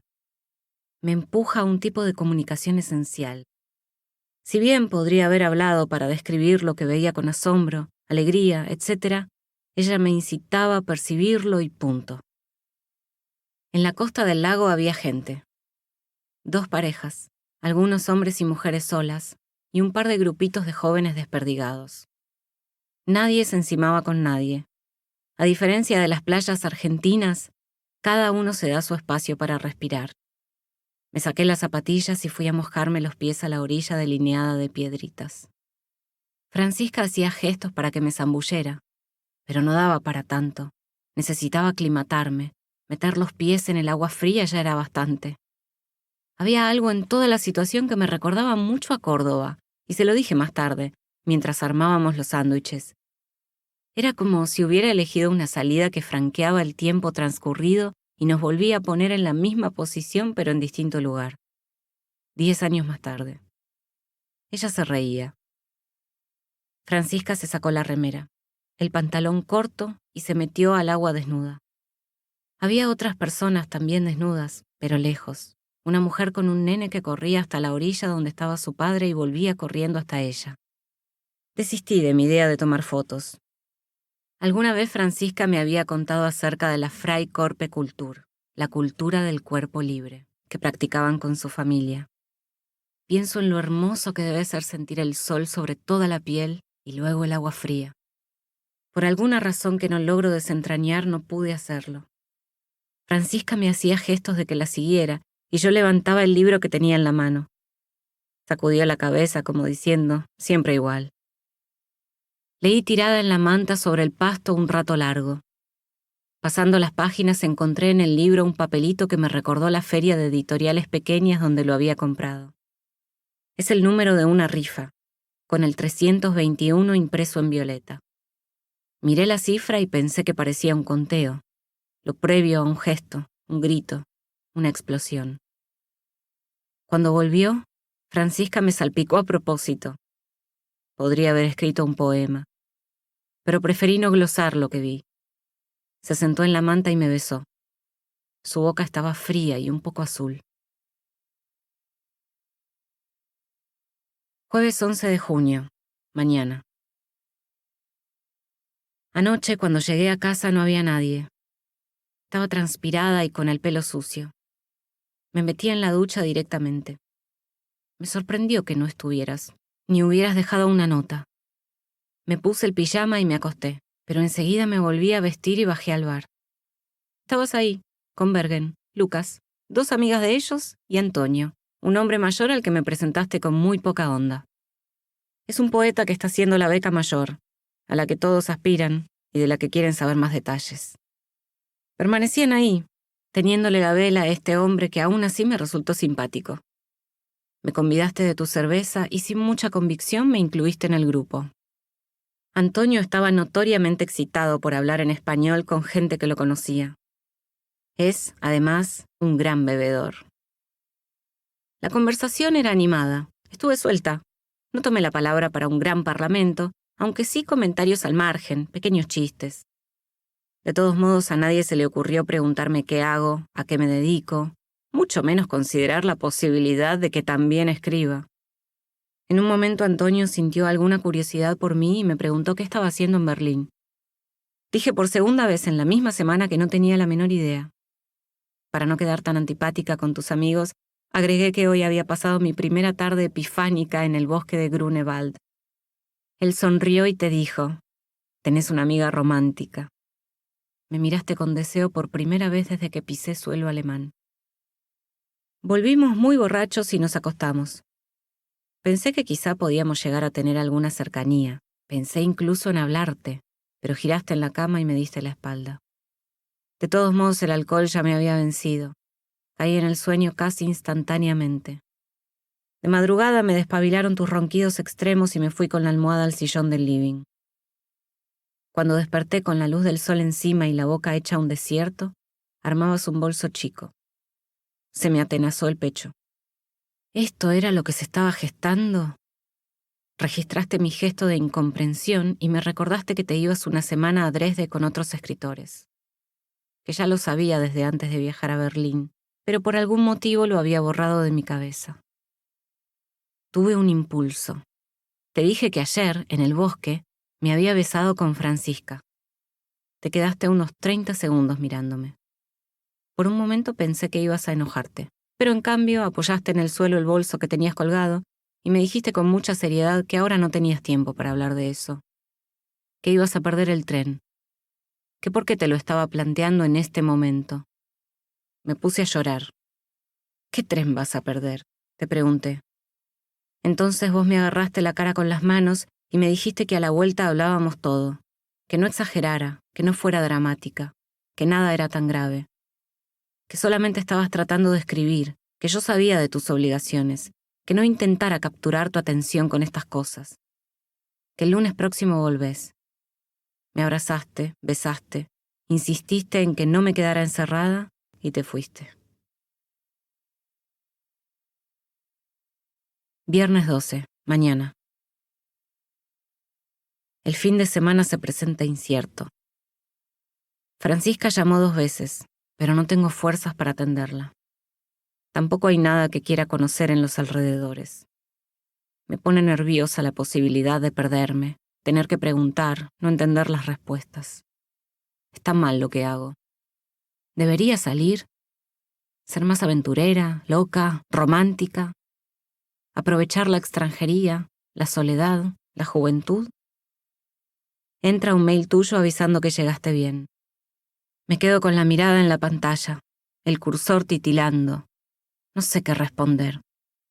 Estoy sola, como cuando aterricé en Berlín. Pienso en vos, como siempre. Como esas personas a las que les amputan un brazo y lo siguen sintiendo. Sábado 13, noche. Acá debería aparecer un recuerdo. Una idea. Algo que me haga saber qué hago en Berlín. Una charla ocurrida años atrás, de madrugada, tomando vino sentados como indios en la alfombra del living. La ventana abierta que deja entrar la sombra roja de los malbones. Y el rumor incesante de la avenida. Haberte contado que me gustaría tener varios hijos. Y escribir una novela de amor épico, quizás histórico, como esas morbosas de tan románticas que leía en la adolescencia. Escribir una gran historia de amor con seudónimo y que sea un éxito comercial, y entonces irme a vivir en el anonimato de una casa en la playa, o mejor en la montaña. Una cálida cabaña en el sur, rodeada por un campo de margaritas en un bosque de cipreses. Escribir más novelas y comer diariamente guisos especiados y tortas de frambuesas. Que me hayas contado que tu sueño siempre había sido convertirte en cronista de guerra. Un intrépido cronista enviado a cubrir un conflicto armado muy complejo. Por valiente, por tu pluma y formación política, ir y entrevistarte con los cabecillas de la revuelta. Evadir todos los peligros y escribir un libro definitivo sobre el tema.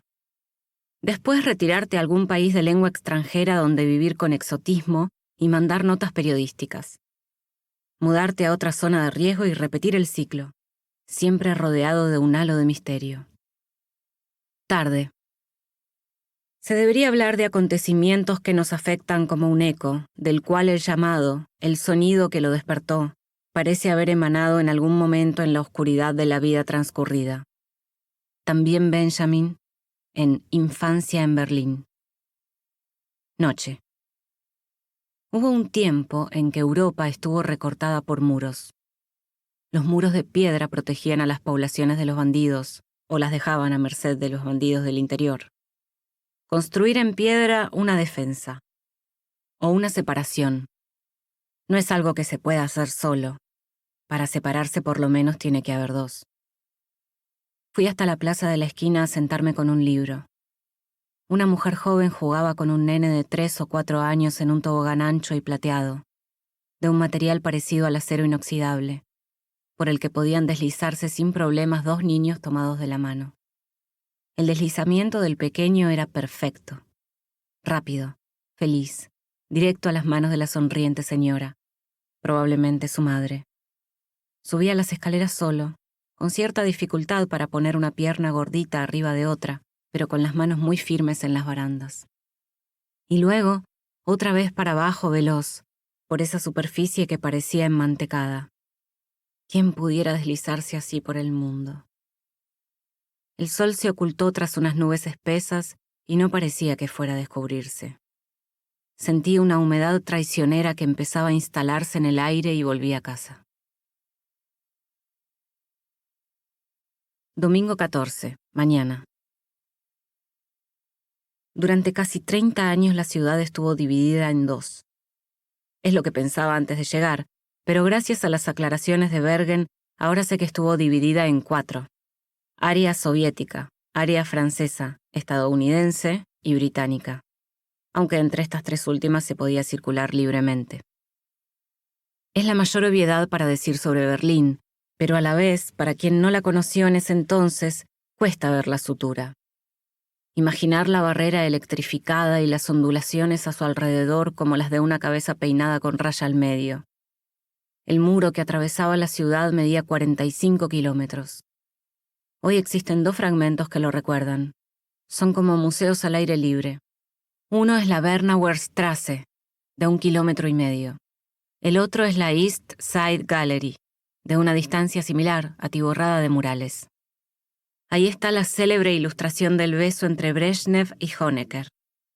Varias veces te propuse ir y debió resultarte un paseo de la más baja índole, porque siempre interpusiste alguna excusa. Busqué en internet el mejor camino hacia la East Side Gallery. Es 1 hora a pie, se puede hacer perfectamente. Mientras pienso si ir o no, me quedo mirando fotos del lugar que suben los turistas a la web. Todos parecen alegres o sorprendidos. Queda poco de cómo era Berlín entonces. Todo fue construido y reconstruido. Oportunidades inmobiliarias, políticas, turísticas. Tampoco hay demasiados testimonios de cómo lucía inmediatamente después de ser destruida por las bombas. Las huellas se borran. Las personas mueren. Los museos fueron derribados y vueltos a levantar. Los museos son como novelas. Y como en las novelas, hay al menos 2 conflictos. En la ciudad hubo edificios que se tiraron abajo no hace tanto, pero ahora se evalúa volver a construir, porque otros mucho más ignominiosos, como el de propaganda nazi, por ejemplo, siguen en pie tal y como eran hace 70 años, cuando estaban en funciones. Tarde. Miro a la gente que camina por el barrio y trato de adivinar qué hacen, a qué se dedican, si son buenas personas. ¿Están bien o están tristes? Leí hace poco que al finalizar la Segunda Guerra, en Berlín 2/3 de la población estaban constituidos por mujeres. A fines de abril del 45, cuando se supo que Alemania se rendía, las tropas soviéticas festejaron saqueando y violando en esta ciudad. Uno de tus compañeros de beca, un chico de San Pablo que vive en la casa de familiares alemanes, contó que su tía había sido violada por un batallón completo. Jamás hablaba de eso. La reconstrucción incluyó silenciar esas heridas. Existieron escuadrones de mujeres, las Trümmerfrauen, que se ocuparon de retirar los escombros del centro de la ciudad. 75 millones de metros cúbicos de escombros. Las mujeres siempre fuimos consideradas buenas administradoras de lo escaso. Sabemos qué hacer con los restos. Noche. Llegó un correo tuyo a mi casilla. Sos notablemente más amoroso por escrito, como siempre. Guardo tus primeros mails, que eran como poemas breves, dedicados, infalibles. Nos encontrábamos tan bien ahí.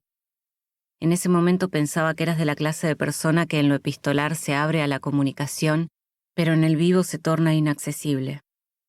Es algo que comprobé una vez más en esta estadía. Una diferencia entre lo que se manifiesta en las palabras escritas, sus intenciones, lo que reescriben del pasado, lo que crean en el presente, y por otro lado, lo que en efecto ocurre. Te excusaste por tu falta de atención de estos días esgrimiendo justamente la problemática de la presencia, estar cerca después de 3 meses de no vivir en la misma ciudad. Agregaste que estabas muy bien en Dresde, por fin encontrando lo que venías a escribir acá. La postdata fue una estocada. Dijiste que quizá te quedaras un poco más. Por mi parte no encuentro, hace tiempo, nada. Estoy durmiendo en el sillón del living tapada con un edredón. Dejé el colchón en el cuarto con la puerta cerrada. Liso, aplastado, sin forma reconocible. Un fantasma de dibujito animado. Lunes 15 de junio. Pasé por la casa de camping de Rosenthaler Straße y entré a mirar la cartelera para ver si planeaban alguna excursión. El empleado es un hombre de unos 40 años de aspecto muy deportivo. Ya me conoce y sonríe cuando me ve. Leí los carteles en alemán hasta dar con uno que también estaba en inglés. Anoté el número de teléfono. Es una práctica de orientación en Grunewald que empieza esta semana.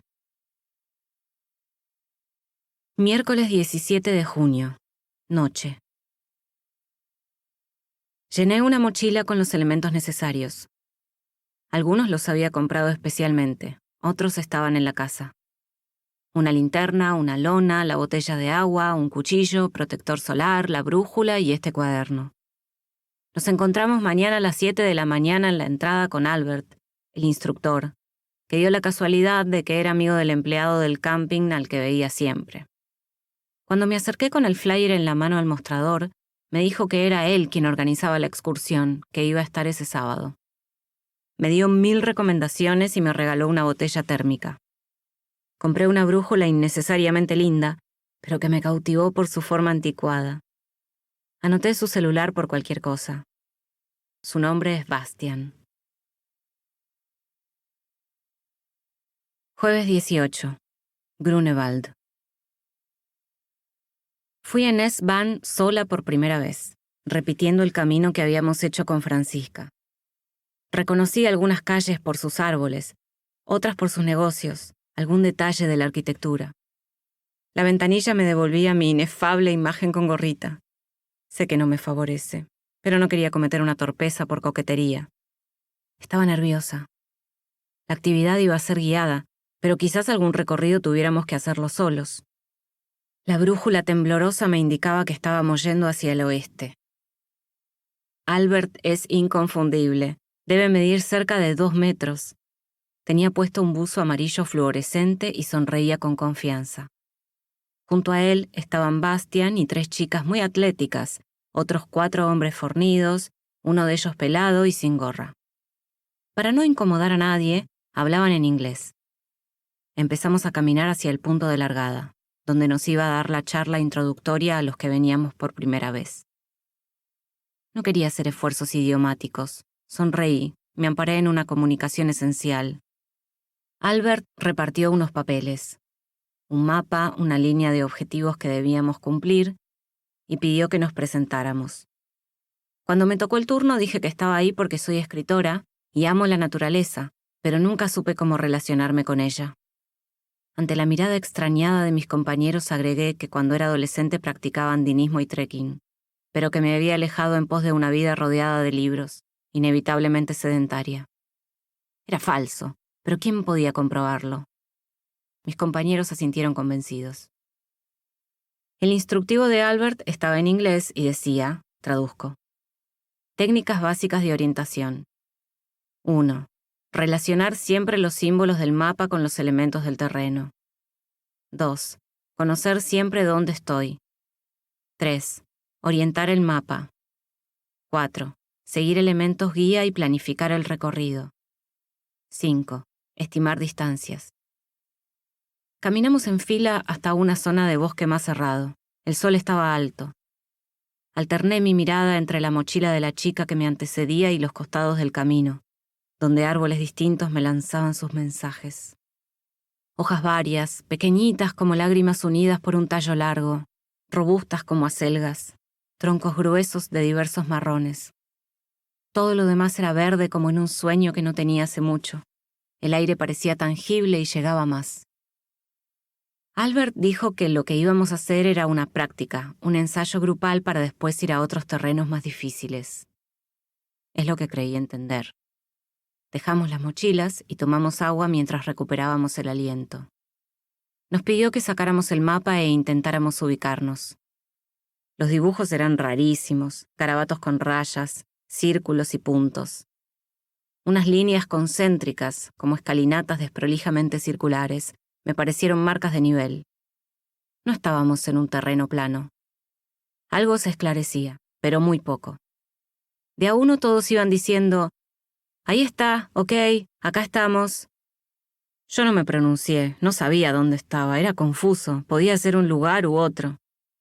Era como adivinar. ¿Estoy acá? ¿En esta mácula romboidal? Después de darnos tiempo para pensar, Albert nos fue mostrando la conexión entre el mapa y terreno. Estos árboles que ven acá son estas manchas en el dibujo. Estas líneas significan pendientes. Esta cruz es donde nos dirigimos. Fue como si hubiera abierto una ventana en mi cerebro. Los dibujos se iban volviendo tridimensionales. Se conectaban con el paisaje y conmigo. Podía ubicarme ahí, dibujarme ahí, convertirme en una nueva ondulación. Sábado 20 de junio, tarde. Estoy en la cama, sillón, desde hace 2 días. Son las 2 de la tarde y no puedo salir. Me duele cada músculo del cuerpo. Debería ir a hacer compras, pero quiero dejar de analizar las cosas en términos de lo que debería hacer y pensar que lo que hago es estrictamente lo que necesito. Le mando un mail breve a Francisca contándole mi experiencia en el Grunewald. Una manzana y vuelta al sillón, esta vez con un libro y la ventana abierta para que entre un poco de luz. Me quedé dormida y al atardecer desperté con el sonido del portero eléctrico. Era Francisca, que trajo provisiones. Ensalada de papa, unos hermosos tomates unidos por una ramita y salchichas. Ella cocinó y yo me puse la mesa en el living invadido de perfume a ajo y romero. Estaba alegre, pero el cuerpo no respondía, iba arrastrándome. La voz de Francisca dijo desde la cocina que estaba preparando sopa de tomates. Es su especialidad, una especie de salsa intensa que se cocina a fuego bajo más de 1 hora. Yo también la hago a veces, pero llevaba algunos condimentos que no recordaba. Ella me había enseñado a hacerla en base a una receta que a su vez le había enseñado un novio italiano. Le pregunté si se acordaba de ese novio italiano. Me dijo que se acordaba de Córdoba, que hacía días que se estaba acordando de Córdoba. Domingo 21 de junio, noche. Recuperé las fuerzas perdidas y fui al supermercado. Pensé en comprar varias cosas, pero una vez que estuve ahí me invadió un desinterés irrefrenable y solo compré una cerveza. La tomé en la plaza, mirando a los nenes jugar entre los reflejos plateados que lanzaba el tobogán. Era un mediodía espléndido, el sol coronando lo más alto. Volví al departamento. Experimenté una voluntad repentina por limpiar. Los pisos, los azulejos de la cocina, artefactos del baño. Junté todas mis pertenencias desperdigadas por la casa en un solo lugar. Cuando llegué al cuarto, doblé toda mi ropa con sumo cuidado. Saqué la valija de la parte alta del placar y la fui guardando ahí, tan prolijamente que hubieran entrado más cosas de las que traje. Es como si las prendas hubieran adelgazado. Metí, entre camisas, las 2 postales de Walter Benjamin. Entonces vi el colchón pinchado, el lago evaporado, el fantasma quieto y aburrido. Solo, aunque no sé si los objetos están solos o son parte del ambiente que integran. Lo guardé en una bolsa grande y bajé al patio. No me atreví a meterlo adentro del tacho. No estaba segura de que fuera basura. Con algunas dudas, lo dejé apoyado junto al container de los plásticos y volví corriendo hasta el departamento. Quizás alguien pudiera recuperarlo y darle una nueva vida. Lunes 22 de junio. Llega otro mail cariñoso tuyo. ¿Qué dicen estas palabras de nosotros? ¿Puede transmitirse afecto por esta vía? Quiero decir, únicamente por esta vía. Un afecto literario que no se manifiesta de ninguna otra manera. ¿Me confirmas que vas a quedarte más días en Dresde? Lo sospechaba. Mientras releo tus palabras, empiezan a limpiar el patio interno con una hidrolavadora que hace un zumbido ensordecedor. Me resulta completamente natural, como si fuera el sonido de mi pensamiento produciéndose. Miércoles 24 de junio, tarde. No lo tenía previsto, pero voy a seguir con el curso de orientación. No se me ocurre otra cosa para hacer, y esta me resultó interesante. Mañana es la nueva clase. Estamos advertidos de que será más exigente que la primera, que era apenas una introducción. Le escribí a Bastian para confirmarle mi presencia y me dijo que él va a ir también. Al atardecer pasé por el local para que me prestara una bolsa de dormir. Vamos a pasar la noche a cielo abierto. Jueves 25 de junio, Grunewald. Segunda práctica en el bosque. El día estaba espléndido, el cielo brillante y despejado como un monitor. Nos encontramos en la entrada con Albert, Bastian y las chicas de la otra vez, pero no los hombres fornidos porque, según contó el instructor mientras esperábamos que llegaran todos, Se habían ido a hacer una caminata a los Müggelberge. Esta vez tuvimos que partir del punto de referencia, a 1 hora de la entrada, donde nos dio un nuevo mapa y nuevas instrucciones. La caminata se organizó en grupos de 3, en vez de uno solo guiado por Albert como el encuentro pasado. No llegué a preocuparme porque solo pensaba en adentrarme en la vegetación. El bosque estaba fresco. Su sombra moteada nos rodeaba como una nube suave y fragante. Caminamos y caminamos con Bastian y Andrea, una de las chicas jóvenes. El trayecto incluía un lago que había que atravesar del modo que cada uno eligiera. El grupo que iba delante nuestro se lanzó al agua sin dudar, pero nosotros decidimos bordearlo porque no me sentí capaz de tolerar esa temperatura glacial. Fuimos por la orilla un largo trecho hasta que se volvió imposible sin mojarnos y tuvimos que escalar algunos metros por un terreno pantanoso. Bordeamos el agua desde el bosque. Cada tanto parábamos a respirar, comer unas galletas y beber agua. Mientras estoy en el bosque mi mente se detiene. Lo único que me importa es pisar bien, un pie delante de otro, mantener la espalda erguida, dejar en la tierra el peso del cuerpo. Les dije que no se contuvieran de hablar en alemán, que me gustaba escucharlos y que así aprendía. Era mentira, pero ¿para qué entablar una comunicación en un lugar tan hermoso? Al caer la noche me ofrecí a hacer la fogata. Es una tarea que aprendí en la adolescencia, en el primer campamento al que fui con mi colegio. Me encanta, pero hacía años que no tenía oportunidad de ponerlo en práctica. Junté ramitas secas y armé una pira donde luego metimos hojas y un fósforo, que lanzó unos chisporroteos y prendió. El fuego. Verlo es siempre como la primera vez. Me quedé dormida imantada por su calor, tratando de sostenerle la mirada lo máximo posible, como a una persona querida que no voy a ver por mucho tiempo. Viernes 26, Rosenthaler Straße. Estoy en el local de camping. Está cerrado. Nadie que pase por la puerta podría imaginarse que me encuentro acá. Son las 6 de la tarde y me hice una sopita de caja, calentando el agua en una pava eléctrica que había en el fondo del negocio. Pasaron algunas cosas al volver del bosque, demasiadas. Las cuento rápidamente. Nos despertamos con el fuego apagado y un poco de frío, así que decidimos iniciar la marcha para recuperar la temperatura. Caminamos hasta cerca del mediodía a paso firme y fuimos encontrando las marcas del mapa en la tierra. En un momento fui primera, con el mapa en la mano. Llegamos victoriosos al punto de referencia, donde estaba Albert esperándonos. Fue una alegría reencontrarse. A cada grupo que iba llegando se lo recibía con aplausos y gritos. Una de las chicas se había esguinzado un pie y volvía con una rama gruesa haciendo de bastón, así que fue abrazada por todos especialmente. Me di cuenta de que me encontraba en mejor estado del que creía. Más allá del dolor en las piernas por la caminata extendida, estaba intacta. Viajamos en el S-Bahn con Bastian, que también iba hacia Mitte. Bajamos juntos y caminamos unas cuadras hasta mi casa. Cuando estaba despidiéndome de él y sacando de la mochila la llave del portón, un hombre de unos 50 años muy bien vestido, parado en la puerta, me preguntó a qué departamento iba. Le dije el piso con cierta desconfianza y él negó con la cabeza. Dijo que lo lamentaba, pero que no iba a poder entrar. Que él era Hartung, el dueño del departamento, y que se había enterado de que su inquilino no vivía ahí, sino que nos subalquilaba a nosotros, que eso era ilegal y que podía recibir una multa elevadísima. Repitió que lo lamentaba mucho, pero que no había tiempo que perder. Los vecinos habían hecho una denuncia y en cualquier momento podía llegar una inspección. Me quedé helada. Solo atiné a decir que tenía que sacar mis cosas y eso hice.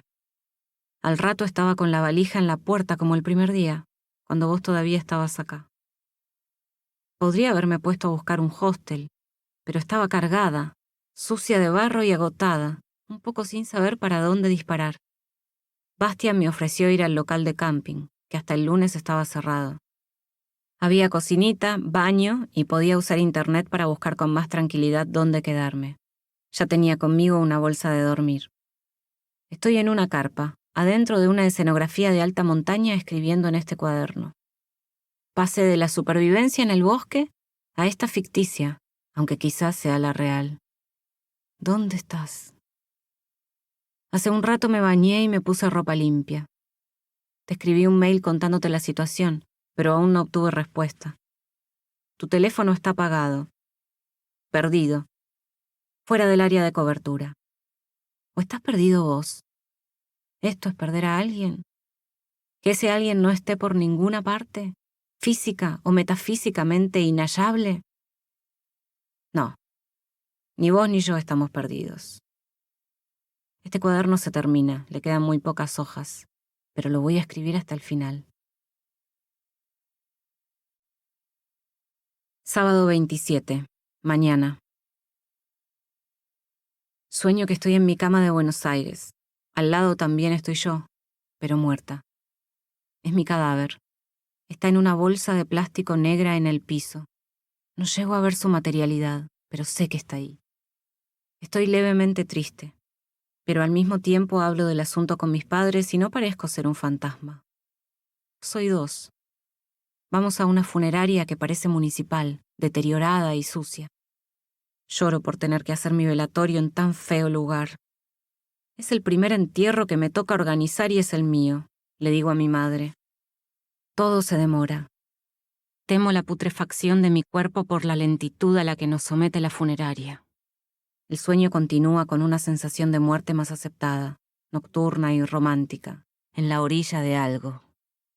Un agua espesa, brillante, parecida al petróleo, a la que miro abismada junto a dos amigos que ni en el sueño ni ahora logro reconocer. Noche. Llamé a Francisca y para no preocuparla le dije que me había cansado de dormir en el living, que había armado la valija, que estaba pensando en volver a casa.